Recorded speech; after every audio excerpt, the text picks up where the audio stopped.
नमस्कार दोस्तों सोनम वांगचुक लद्दाख से दिल्ली चलो पदयात्रा प्रारंभ कर चुके हैं। 1000 किलोमीटर की यात्रा है। 2 अक्टूबर को राजघाट पहुंचेंगे। दरअसल लद्दाख के प्रतिनिधियों और केंद्र सरकार के बीच में जो मार्च के महीने बातचीत हुई थी वो टल गई थी और कोई भी नतीजा नहीं निकला था, बल्कि केंद्र सरकार ने कहा था कि हमें आपकी कोई भी मांग मंजूर नहीं है। बीजेपी और मोदी सरकार ऑलरेडी शेड्यूल 6 में लद्दाख को शामिल करने के वादे से पीछे हट चुके हैं, बल्कि कहा जाए दगा कर चुके हैं, धोखा दे चुके हैं। ये उनके एजेंडे में था, पहले मैनिफेस्टो में था, लेकिन बाद में इन्होंने धोखा दिया। धोखा देना भारतीय जनता पार्टी की एक तरह से कहा जाए तो नीति है। अब सोनम वांगचुक के नेतृत्व में 100 से अधिक व्यक्ति अभी उन्होंने लास्ट संडे को दिल्ली तक का पैदल मार्च स्टार्ट किया है और एक एजेंडा लेकर चल रहे हैं और पैदल यात्रा लेकर आ रहे हैं।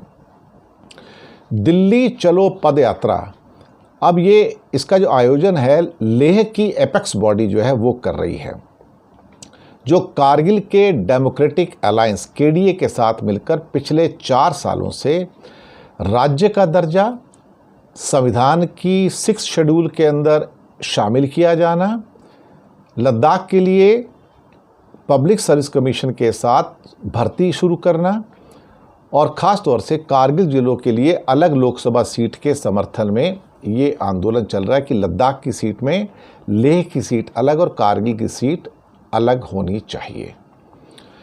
अब यहाँ पर बीजेपी तो सोच के बैठी हुई कि हमें तो इनको कुछ देना नहीं है, मरते हैं तो मर जाएं। वैसे भी उन्होंने आमरण अनशन भी किया था 21 दिन का पीछे। सोनम वांगचुक ने कोई मिलने नहीं आया उनके पास, बीजेपी ने कोई उसके ऊपर तवज्जो नहीं दी। उनकी बला से सोनम वांगचुक मरते हो तो मर जाए। ये बीजेपी की नीति और रीति रही है कि वो असंवेदनशील भी हैं, अमानवीय भी हैं। उन्हें सत्ता से मतलब है, उन्हें कोई इस बात से लेना देना नहीं। वो पुतिन और शी जिनपिंग और किम जॉन उनकी नीति पर चलने वाले मोदी हैं, एक्चुअली ये हैं। अब सोनम वांगचुक ने कहा कि हमें 6ठी शेड्यूल जो है वो चाहिए, और इस बीच में जो एलबीए के अध्यक्ष हैं उनका भी कहना है कि हम जाएंगे और 2 अक्टूबर पर राजघाट के अंदर माथा टेकेंगे। खास तौर से वांगचुक का कहना था कि ये अच्छी बात है कि बुजुर्गों, महिलाओं और युवाओं सहित समाज के सभी वर्गों के लोग इस मार्च में शामिल हैं और आगे भी लोग जुड़ते जाएंगे, और ये हमारा लोकतांत्रिक अधिकार है। हम अपनी इच्छाओं और आकांक्षाओं के अनुसार अपने क्षेत्र का विकास भी चाहते हैं और मैनेजमेंट भी हम करना चाहते हैं, और इसके लिए हम दिल्ली जा रहे हैं। दिल्ली वाले सुनेंगे नहीं सुनेंगे, लेकिन कम से कम एक लोकतांत्रिक तरीके से हम आगे जा रहे हैं। उनका कहना है कि हम पाकिस्तान और चीन के साथ हमारी सीमाएं हैं, और लेकिन मैं देश को बताना चाहता हूं कि भारतीयों को लद्दाख के लोगों पर गर्व होना चाहिए, जो देश के लिए अपना जीवन बलिदान करने को तैयार रहते हैं।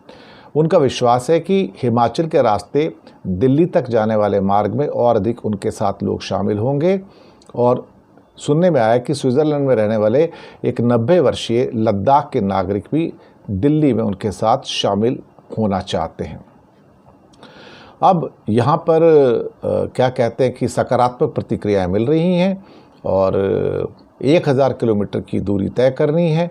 तो मुझे लगता है कि ये एक और यात्रा है जिसको मुझे लगता है कांग्रेस को भी सहयोग करना चाहिए और राहुल गांधी को सहयोग करना चाहिए, बल्कि अगर पॉसिबल हो तो राहुल गांधी को सोनम वांगचुक की इस यात्रा का कहीं ना कहीं हिस्सा भी बनना चाहिए। शुक्रिया आपका।